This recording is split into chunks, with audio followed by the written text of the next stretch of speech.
우리 좌우로 보시면서 축복하겠습니다. 말씀의 은혜가 크시기를 바랍니다. 지난 시간에 우리는 참된 예배의 근거가 무엇인지에 대해서 살펴봤습니다. 성도 여러분, 명심하셔야 됩니다. 마귀는요, 어떻게 해서라도 우리들을 하나님과 멀게 만들려고 발악을 합니다. 그래서 거짓 진리로 우리를 유혹합니다. 이것을 우리가 잊지 말아야 돼요. 그래서 많은 전략과 공작과 방법들로 우리들을 유혹하고 우리를 넘어뜨리고 결국 은혜의 세계에서 떨어져 나가게 만드는데, 가장 기본적인 대표적인 방법이 무엇인가 하면 우리의 감정을 가지고 잡는 겁니다. 우리의 감정에 의해서 우리에게 주신 믿음의 확신이 어떠한지를 오해하게 만드는 거예요. 그래서 우리의 감정이 지금 편안하고 만족하고 기쁘고 즐거우면 내 신앙이 괜찮은 것 같고, 근데 내 감정이 좀 컨디션이 안 좋고 기분도 안 좋고 마음도 상했고 별로 행복하지 않으면 내 신앙에 문제가 있는 것 같고, 이렇게 마귀는 진리의 말씀이 아니라 거짓된 진리를 이용을 해서, 특별히 그 도구가 우리의 감정을 통해 자꾸만 신앙을 생각하게 하고 곡해하게 만든다는 것입니다. 하지만 하나님께서 우리에게 주신 믿음은 절대로 그렇지가 않습니다.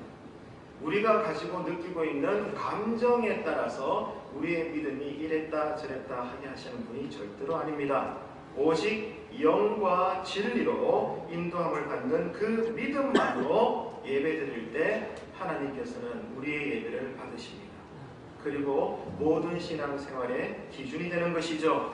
성령님의 강력한 인도하심과 오직 말씀에 기록된 사실에 입각하여 지금 내 마음은 좀 불편합니다. 기쁘지가 않습니다. 그런데 오늘 예배 가운데 선포되어지는 말씀이 너희는 찬양하라, 즐거워하라, 기뻐하라 이렇게 되어 있다면 이미 선포되고 기록된 이루어진 그 말씀을 내가 붙잡고 육신의 감정은 상관없이 이 말씀의 내용을 따라 예배드리는 거예요. 감정이 아니라 말씀 따라. 따라합시다. 말씀 따라. 성령 따라. 할렐루야. 오직 영과 진리로, 옛날 성경 표현으로는 신령과 진정으로 예배를 드리고 그 믿음으로 한 주간을 살 때 하나님은 우리의 인생을 복되게 하시며 하나님 앞에서 우리의 신앙됨은 거룩하고 온전한 줄로 믿으시기를 바랍니다. 오늘은 두 번째입니다. 마귀가 우리의 신앙을 헛되게 만들기 위해서 두 번째로 장난질하는 유혹이 뭐냐? 이것도 중요하거든요. 여러분 잘 새기셔야 됩니다. 그것은 여러분 생각해 보세요. 아무리 예수를 잘 믿어도 이 땅을 사는 동안 인생의 고난은 피할 방법이 없습니다. 아무리 예배 때 은혜를 체험하고 집회 가운데 성령을 누리게 될지라도 가정에 들어가면 여전히 싸움이 일어날 수 있고, 누군가는 또 접촉사고를 당할 수도 있고, 감기 몸살로 요즘 같으면 A형, B형 독감에 걸려서 일주일 넘게 생사를 오갈 수도 있고요.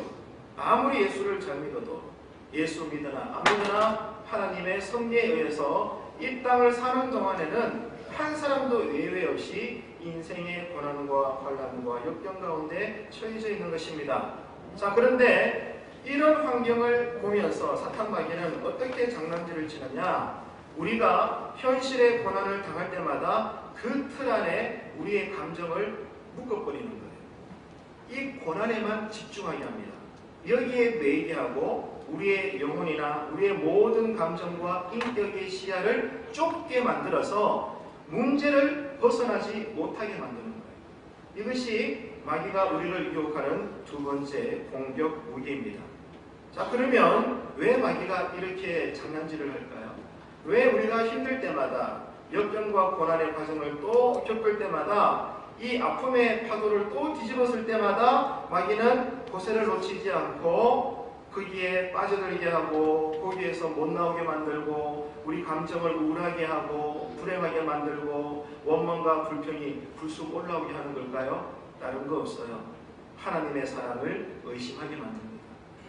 아무리 예수 잘 믿어도 오늘 내가 예배 잘 드렸는데 막 집에 갔더니 학교에 갔더니 일터에 갔더니 이런저런 사람들과의 관계 속에 또 어려운 일이 생겼어요. 그러면 내 마음속에 어떤 생각이 올라오는가 하면 하나님은 뭐 하시지? 하나님 나한테 왜 이러세요? 내 예배 드렸는데 아이고 뭐 이런 식으로 돼봐야 교회 다녀봐도 별 소용없네. 예배 드리나 안 드리나 교회 다녀봐야 안 다녀봐야 내 생활 힘든 거는 똑같네. 아이고 막 모르겠다. 막 될 대로 되라. 여러분 이럴 줄 없었습니까? 목사인 저도 불쑥불쑥 그 마음이 들 때가 있는 거예요. 고난 때문에 어려움 때문에 은혜의 감정을 놓쳐버리고 은혜의 원리에서 벗어나게 되고 하나님을 곧장 원망하게 되고 무엇보다도 내가 지금 힘든 고난 가운데 있지만 여전히 나와 함께 하시는 하나님, 나를 지키시는 하나님, 나를 건져내시는 하나님, 나를 이끄시는 그 하나님의 사랑에 대해서 의심하게 되더라. 이게 바로 하나님으로부터 멀어지게 만드는 사탄 마귀의 두 번째 강력한 유혹의 무기인 거죠. 그래서 그런지 성도 여러분 가만히 주변을 둘러보세요. 여러분들은 어떠십니까? 많은 성도님들 가운데 아직도 예수를 믿으면 교회를 열심히 다니기만 하면 다 잘 될 거야. 만사형통할 거야. 이렇게 생각하시는 분들이 많은 것 같아요. 교회를 다니기만 하면 안 되는 일도 척척 잘 되고 막혔던 일도 뻥뻥 뚫리고 근심이나 고민도 이제는 다 사라질 거야. 그렇게만 일방통행식으로 생각하는 성도님들이 지금도 많습니다. 자, 그래서 그런 자기만의 믿음을 가진 성도들의 삶에 자 보십시오. 집안에 어떤 안 좋은 일이 또 생겼어요. 자, 그러면 그들은 어떻게 반응을 할까요? 대표적으로 두 가지 경우가 보이게 됩니다. 첫 번째 경우는 안 좋은 일을 부끄러워해요. 안 좋은 일을 자꾸만 숨기려고 합니다. 여전히 교회의 식구가 되었고 더군다나 직분자이기도 하고 교회의 핵심 멤버이기도 한데도 불구하고 집안에 틈틈이 안 좋은 일이 생겼을 때 쉬쉬하는 거예요. 숨기려고 하고 부끄러워합니다. 그 동기가 뭘까요? 그것은 내가 믿음이 부족해서 그렇다라고 자책하기 때문에 그래요. 내가 하나님 앞에서 바르게 살지 않았기 때문에 내 믿음이 부족하기 때문에 그래서 하나님이 나를 괘씸하게 여기시고 하나님이 나에게 섭섭하셔서 나에게 깨달으라고 이런 고난을 주셨구나. 자기 딴에는 그렇게 여겨버리는 겁니다. 내 믿음이 부족했기 때문에 내가 하나님의 사랑을 받지 못해서 이런 환난을 내가 지금 겪는 거구나. 이렇게 여깁니다. 여러분 맞을까요? 틀릴까요? 많은 사람들이 이거를 자연스러운 생각이라고 여깁니다. 하지만 성경을 똑똑히 읽어보세요. 어디에도 여러분 하나님은 이렇게 반응하신 적이 없고 말씀하신 바가 없습니다.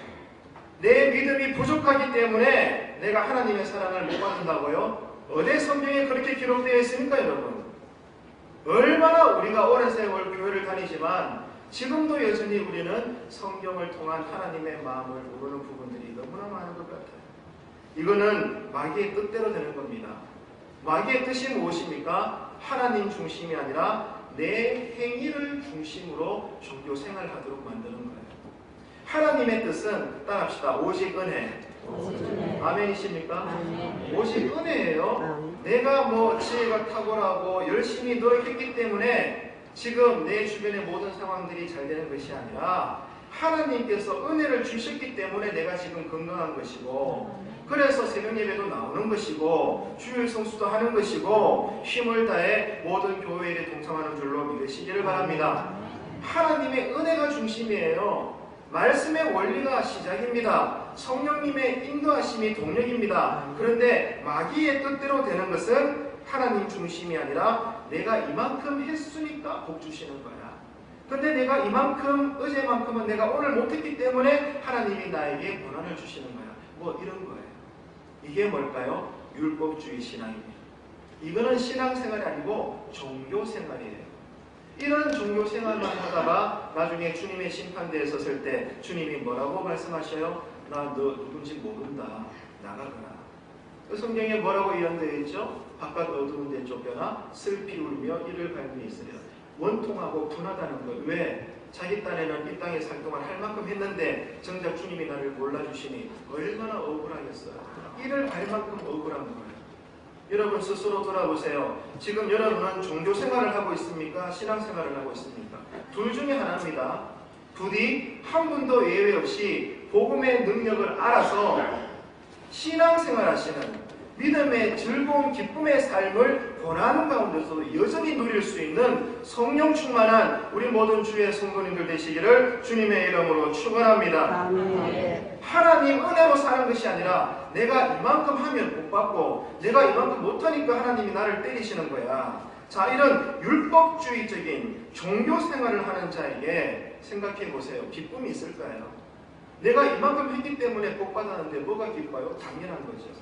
내가 이만큼 못했기 때문에 하나님이 벌 주신다면 매사가 얼마나 불안하고 무섭겠어요. 복음의 기쁨이 없는 거예요.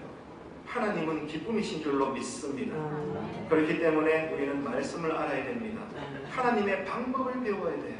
그리고 하나님의 원리대로 성령 하나님의 이끄심을 따라 신앙생활을 할 때에 우리는 고난 가운데서 여전히 기뻐할 수 있고 또 하나님의 은혜로 잘 될 때에도 교만하지 않고 여전히 낮은 자의 겸손한 자의 모습으로 모든 자들을 섬겨낼 수 있는 줄로 믿습니다.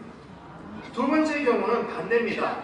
예배 드릴 거 다 드리고 헌금도 바쳤고 뭐 교회에 나오는 다 나오고 이런저런 교회 생활 다 했는데도 불구하고 자꾸만 고난이 생겨버리게 되고 집안에 안 좋은 일이 발생하게 될 때 마귀는 어떻게 우리를 공격하고 유혹하는가 하면 내 마음에서부터 하나님을 원망하게 만들어요.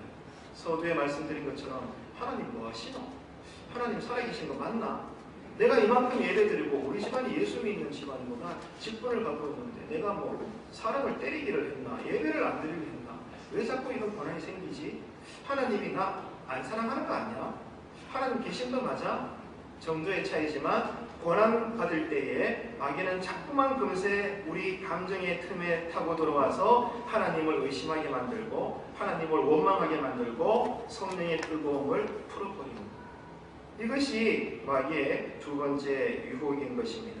여러분, 이렇게 고난을 부끄럽게 여기거나 고난 중에 하나님의 사랑을 의심하는 것이 바로 교모한 사단의 전술입니다.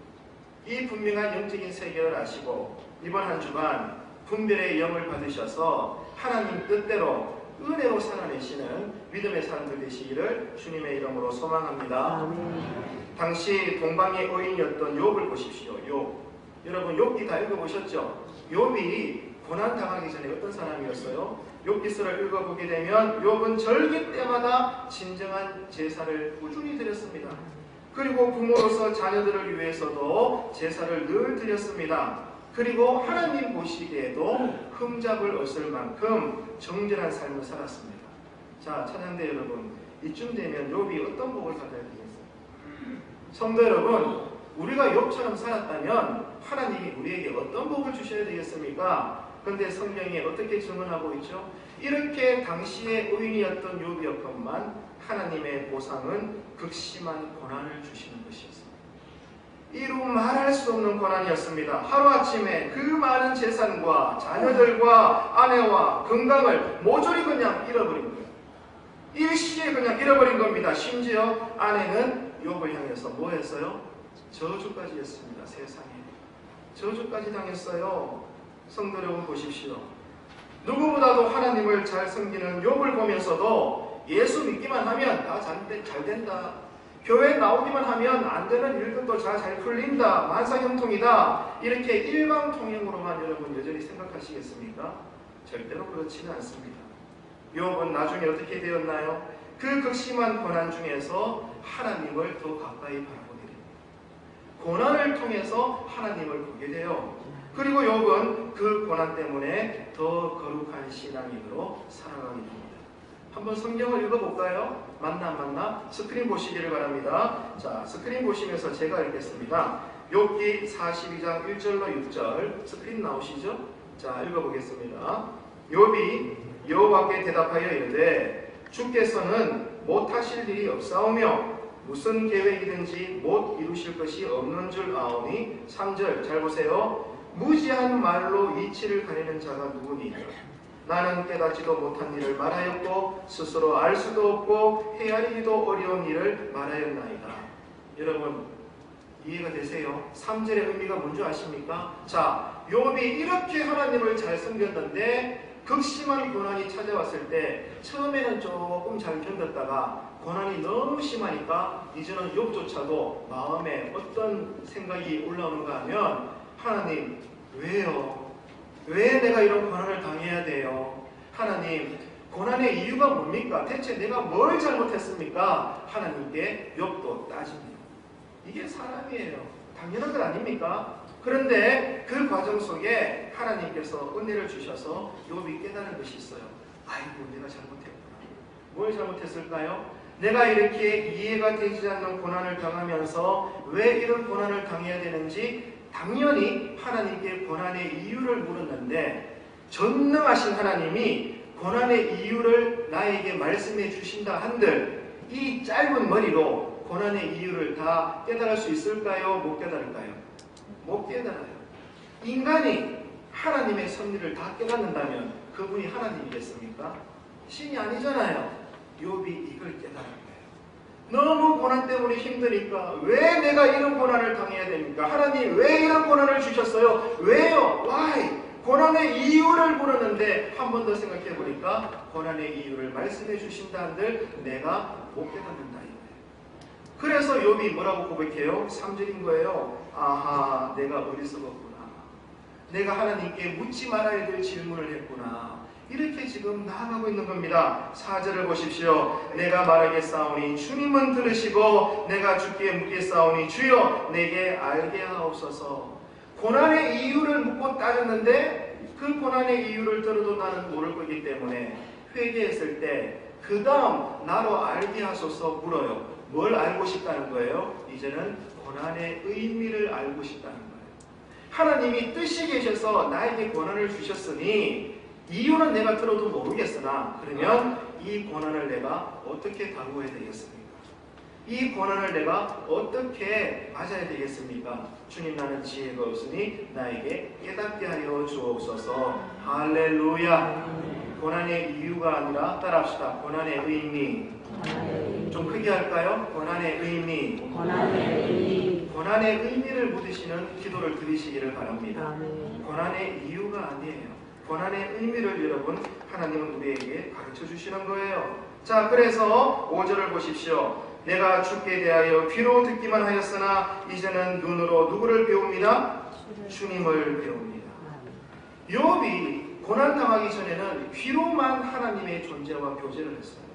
그런데 어떤 일이 일어났어요? 극심한 고난을 통해서 이제는 눈으로 하나님을 배우는 거예요. 얼마나 놀라운 성숙입니까?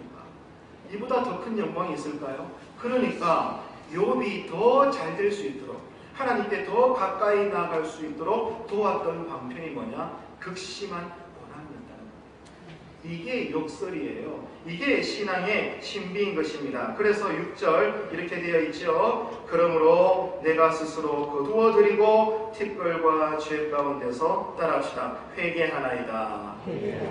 뭘 한다고요? 고난 가운데서도 성령 충만하니까 원망하고 불평하고 의심하는 것이 아니라 더욱더 회개하는 자가 되는 거예요. 우리에게 이 신앙이 체험되어지게 되기를 축원합니다. 자, 또 다른 성경 볼게요. 이번에는 고린도후서로 넘어갑시다. 스크린 보십시오. 고린도후서 1장 8절로 9절입니다. 형제들아, 우리가 아시아에서 당한 환난을 너희가 모르기를 원하지 아니하노니 힘이 겹도록 심한 고난을 당하여 살 소망까지 끊으시고 우리는 우리 자신이 사형 선고를 받은 줄 알았으니 이는 우리로 자기를 의지하지 말고 오직 죽은 자를 다시 살리시는 누구만을? 하나님만을 의지하게 하시리라. 자, 지금 여러분 사도 바울이 왜 고난을 당하고 있어요? 잘못했기 때문에, 신앙이 게을르기 때문에 고난 당하고 있는 것이 아니에요.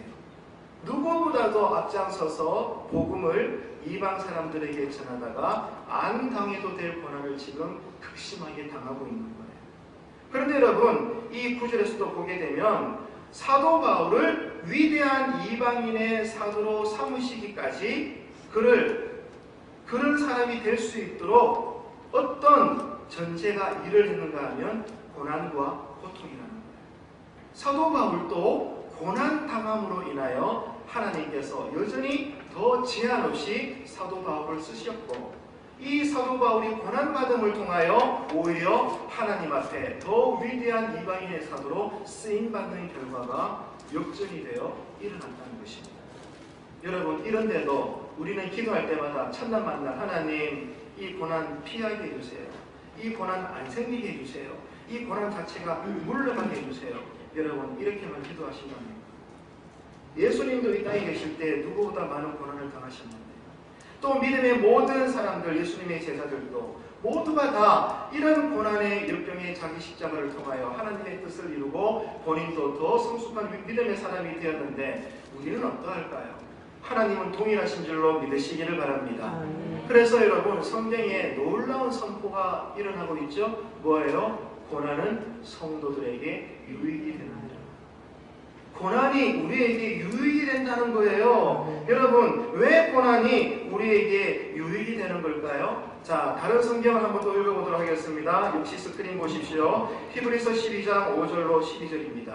제가 읽겠습니다. 또 아들들에게 권하는 것 같이 너에게 권면하신 말씀도 있었도다. 일러서되 내 아들아, 주의 징계하심을 경히 여기지 말며 그에게 꾸지람을 받을 때에 낙심하지 말라. 주님께서 그 사랑하시는 자를 징계하시고 그가 받아들이시는 아들마다 책찍질하심이라 하였으니 너희가 참음은 징계를 받기 위함이라. 하나님이 아들과 같이 너희를 대우하시나니 어찌 아버지가 징계하지 않는 아들이 있으리요. 징계는 다 받는 것이거늘 너희에게 없으면 사생자여 친아들이 아니니라. 또 우리 육신의 아버지가 우리를 징계하여도 공경하였거든 하물며 모든 영의 아버지께 더욱 복종하며 살려 하지 않겠느냐. 그들은 잠시 자기의 뜻대로 우리를 징계하였거니와 오직 하나님은 우리의 뭐를 위하여? 유익을 위하여 그의 거룩하심에 참여하게 하시느니라. 무릇 징계가 당시에는 즐거워 보이지 않고 슬퍼 보이나 후에 그로 말미암아 연단받은 자들은 따라합시다. 의와 평강의 열매를 맺느니라. 믿으시면 크게 아멘 합시다. 아멘. 할렐루야. 여기도 분명히 드러나고 있죠.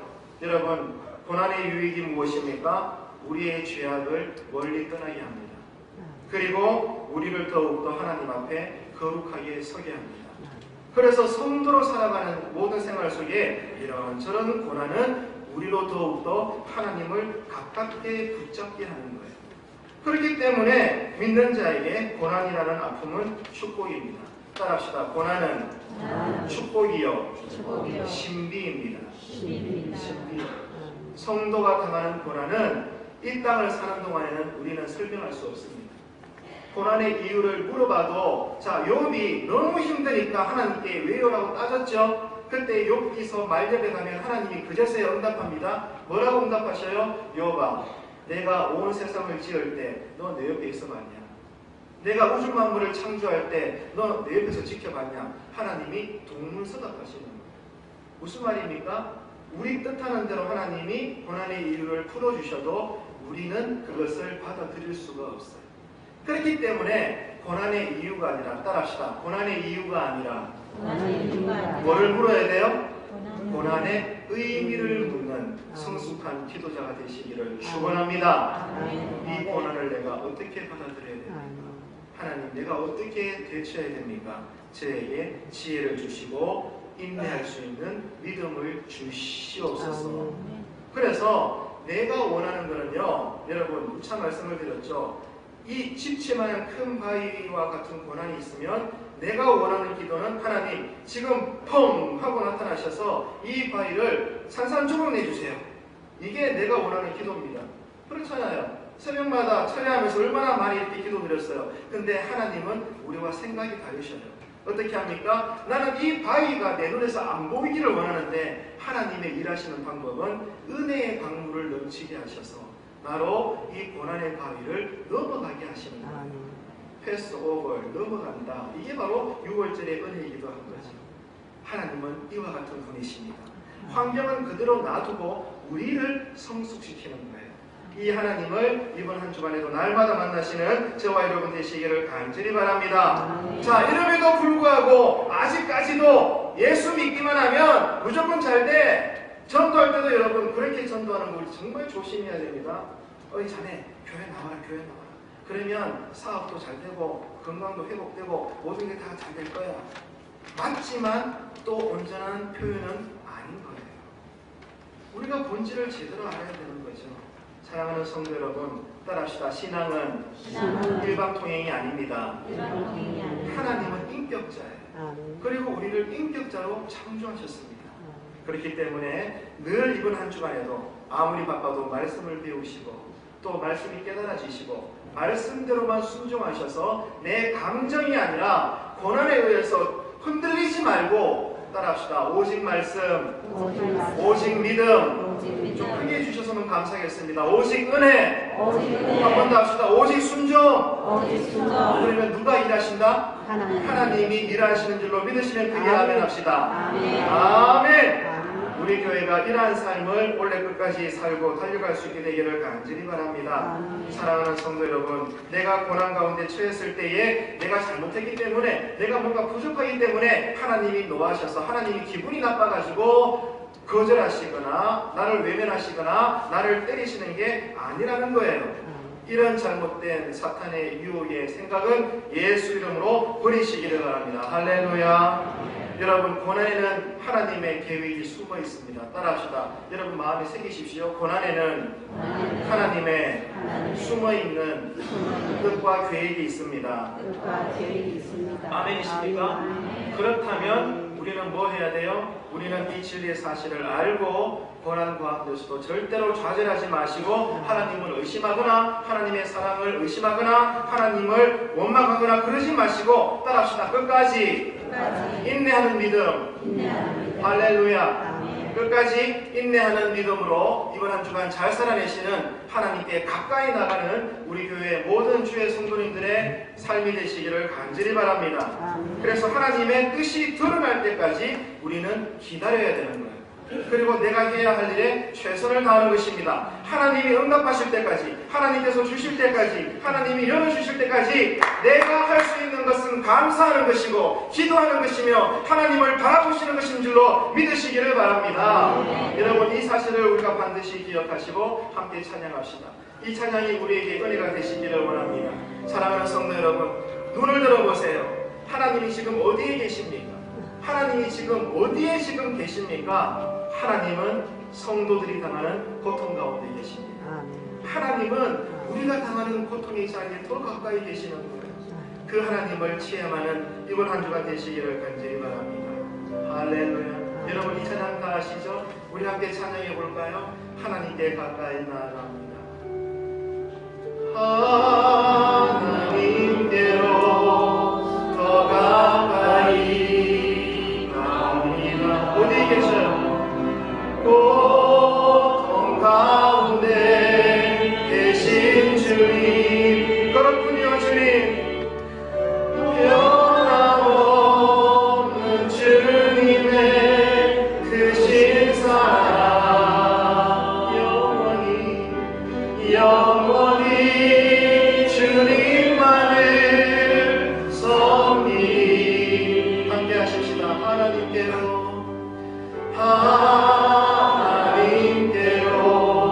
더 가까이. 여러분의 마음을 들이십시오. 지금 주님이 받기를 원하십니다.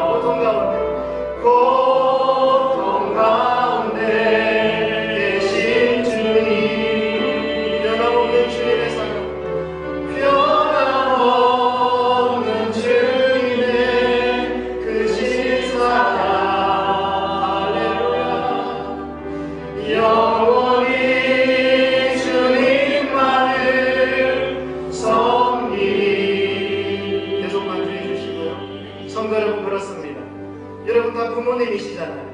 오랜 세월 자녀를 낳으시고 키우셨잖아요.